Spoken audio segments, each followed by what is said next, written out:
tips sa Pasko at New Year. Ayan, dito. Nandito pa rin kami sa, alam nyo na, sa tapat ng bahay namin. Hi guys! Ganon. Bibigyan ko kayo ng idea, tips sa Pasko. Paano makatipid. Pero usually Pasko naman hindi naman natin kailangan talaga magtipid.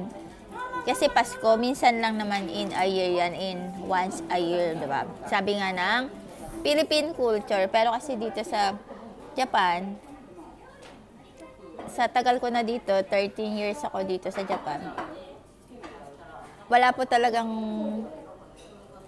bonggang celebration dito na magse-celebrate yung mga magkakapit-bahay, magkikita-kita sila sa Desperas, Noche Buena, ganun. Ang mga tao po dito, lalo na yung mga Hapon, tulog po sila pag Pasko at New Year. Wala pong nagpapaputok, wala pong, hindi po sa kanila yung kakain lang po, makikisabay lang din sila. Pero pag New Year ata may countdown, may fireworks din. Pero sa, may place po, yung mga katulad ng Tokyo Tower, ganun.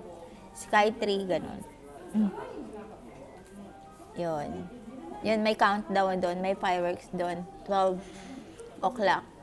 Doon lang po yung place na makakakita ng fireworks. Pero dito po sa mga lugar namin, sa bahay namin, mga kapitbahay, wala po. Tulog po ang mga kapitbahay ko pag Pasko at New Year.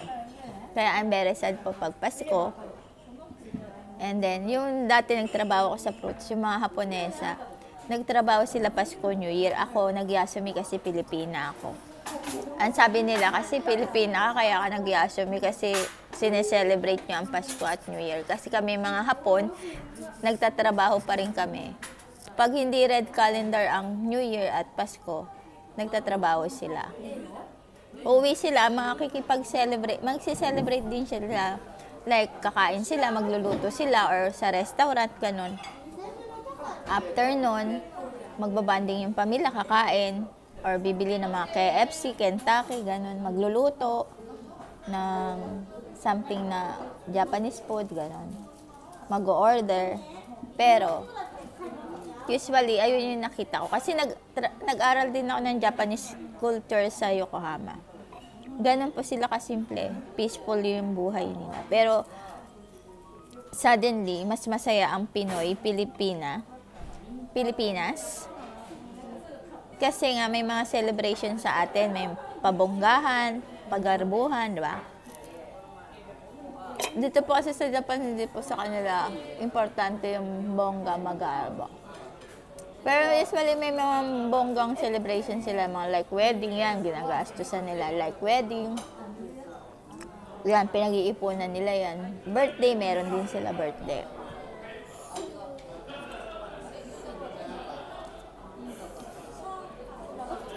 Pero suddenly po, Pasko, New Year, tulog po yung mga kapitbahay ko. Ako lang po gising. Kumakain ko po kami ng anak ko, hindi ko naririnig yung mga kapitbahay ko kasi tulog na sila. Pag alas 12 ng gabi yun. Kasi may trabaho pa sila kinabukasan. Yun lang, hindi naman natin kailangan din ng mag-arbo. Dito sa Japan, mga mapepera mga tao, may mga trabaho, may mga bonus. Pero hindi na nila kailangan mag-bonggang celebration. Ako naman kasi na-adapt ko yung Japanese culture sa tagal. Parang nagiging katulad na nila ako. Pero hindi ko pa rin po pagpapalit yung Philippine culture. Pilipina ako. Kasi yung iba kasi papalit na nila yun. Gusto na nila pa Japanese passport, ganun. As in, yung pati pag yung attire nila parang ni Honjin, parang ganun.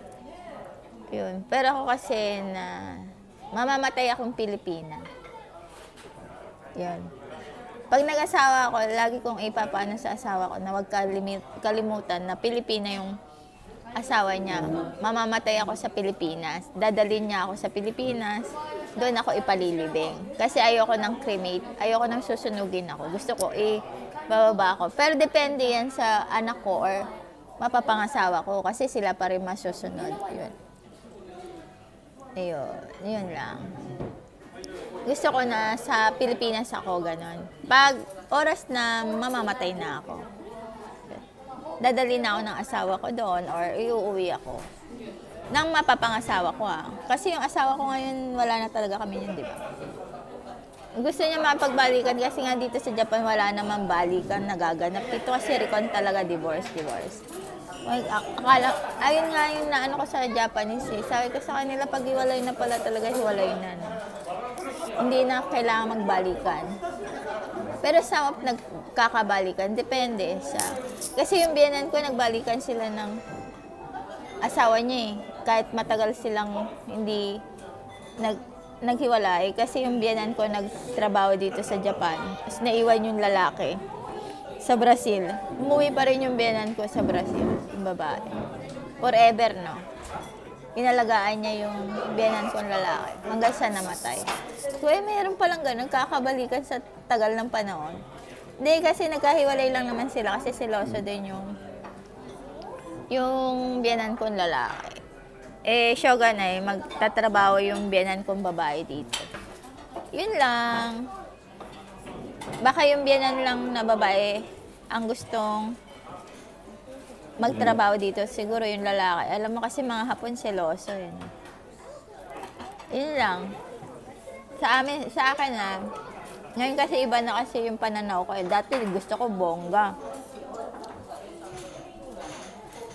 Pag nagpapadala yung asawa ko nun, talagang inuubos ko sa handa. Pero ngayon hindi po. Dati nga pag nagbe-birthday ako, bongga, ngayon wala nang birthday.